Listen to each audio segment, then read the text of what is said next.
안녕하세요. 요즘 시장에 나가보시면 세상에 안 오른 게 하나도 없네 하며 혀를 내두르시는 경우가 참 많으시죠?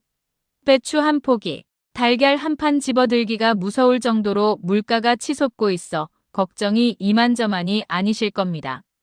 그런데 최근 정부와 정치권에서 아주 반가운 소식이 들려오고 있습니다.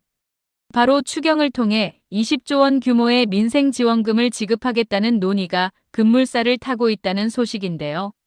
여기서 추경이란 말이 조금 생소하실 텐데 쉽게 말해 나라에서 올해 쓰기로 정한 예산 외에 갑작스러운 경제 위기를 극복하기 위해 따로 마련하는 비상금이라고 이해하시면 됩니다. 정부가 이렇게 거액의 비상금을 풀기로 한 이유는 현재 우리 경제가 그만큼 비상 상황이기 때문입니다. 멀리 중동에서는 전쟁 소식이 들려와 기름값 걱정을 하게 만들고 요즘 유행하는 똑똑한 기계인 인공지능, 즉 AI에 대한 투자가 너무 과하다는 AI 버블론까지 나오면서 전 세계 경제가 휘청이고 있습니다. 특히 물가는 천정부지로 솟는데 일자리는 줄고 소모임이나 외식조차 줄어드는 소위 말하는 스태그플레이션이라는 최악의 보릿고개가 우려되는 상황입니다. 물건값이 올랐으면 우리네 주머니 사정도 좋아져야 하는데 오히려 지갑은 다치고 우리 동네 식당이나 전통시장 같은 골목 상권은 꽁꽁 얼어붙고 있는 것이죠.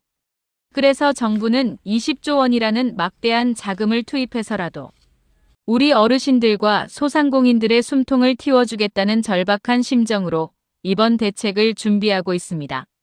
그렇다면 우리 어르신들이 가장 궁금해하실 이 비상금이 정확히 어떤 성격인지 그리고 언제쯤 내 손에 들어오게 되는지 더 자세히 조목조목 짚어드리겠습니다.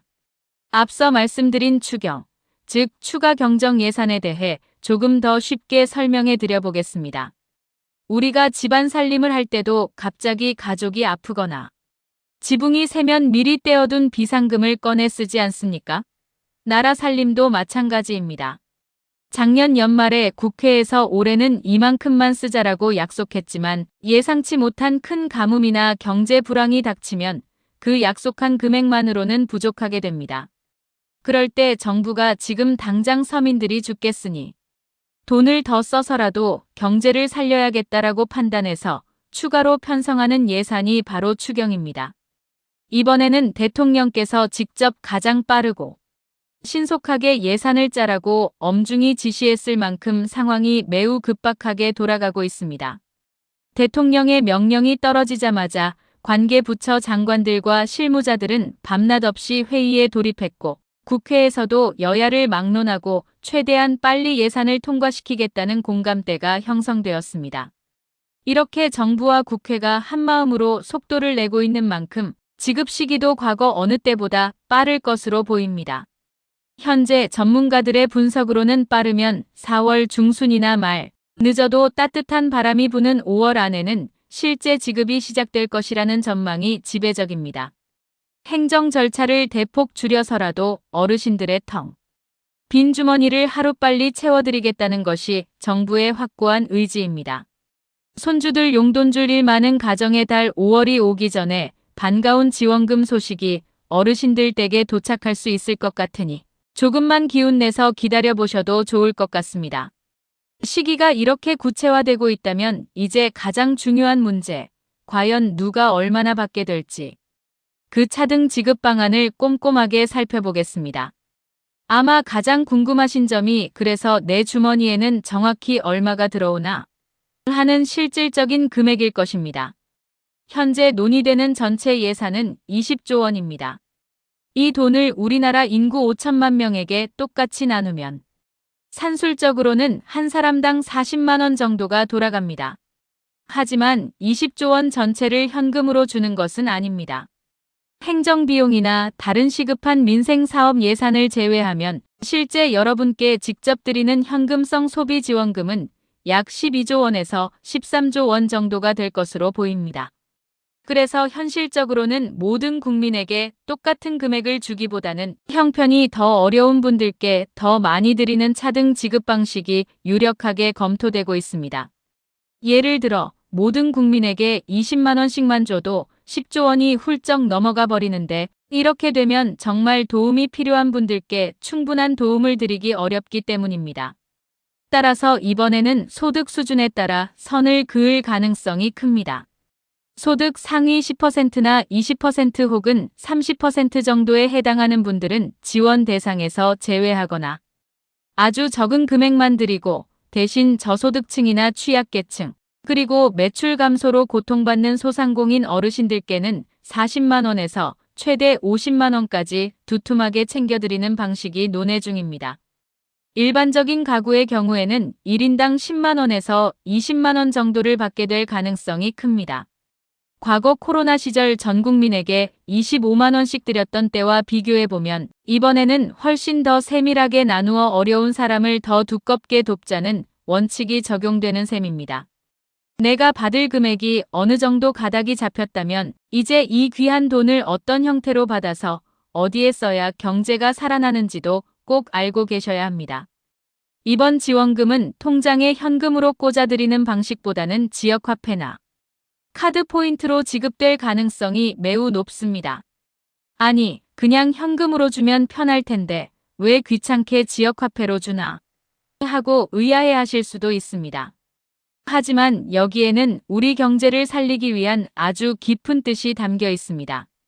이번 추경의 가장 큰 숙제는 단순히 돈을 나눠주는 것이 아니라 멈춰버린 우리 동네 경제의 바퀴를 다시 굴리는 것입니다.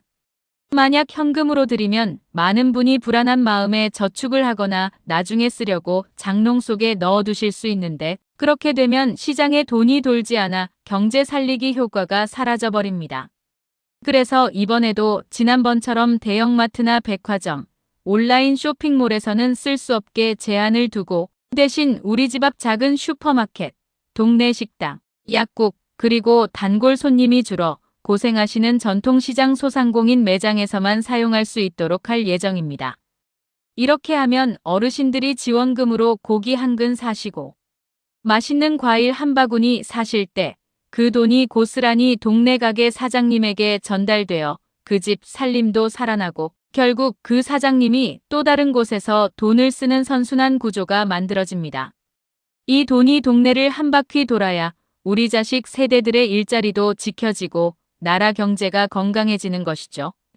우리 어르신들이 동네 시장에서 지원금을 사용하시는 것 자체가 우리 경제를 살리는 아주 훌륭한 애국 활동이 되는 셈입니다. 그러니 조금 번거로우시더라도 지역화폐 사용법을 미리 익혀두시면 큰 도움이 되실 겁니다.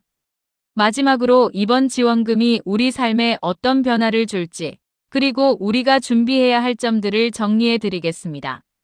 지금까지 말씀드린 내용을 다시 한번 핵심만 콕 짚어 정리해 보겠습니다.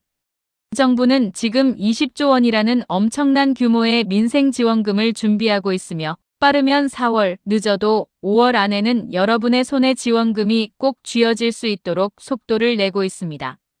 지급 금액은 형편에 따라 조금씩 다르겠지만 어려운 분들은 4, 50만 원, 일반 국민은 1, 20만 원 수준이 될 것으로 보입니다. 지급 방식은 우리 동네 골목 상권을 살리는 지역화폐나 카드 포인트 형태가 될 것이니 평소 자주 가시는 동네 가게들이 지역화폐 가맹점인지 미리 눈여겨보시면 좋겠습니다. 유난히 춥고 팍팍했던 고물가 시대의 겨울이 지나고 이제 꽃피는 봄이 오고 있습니다. 이번 20조 원 추경 소식이 우리 어르신들의 주머니 사정에 실질적인 보탬이 되고 고단한 삶의 작지만 따뜻한 위로가 되기를 진심으로 바랍니다.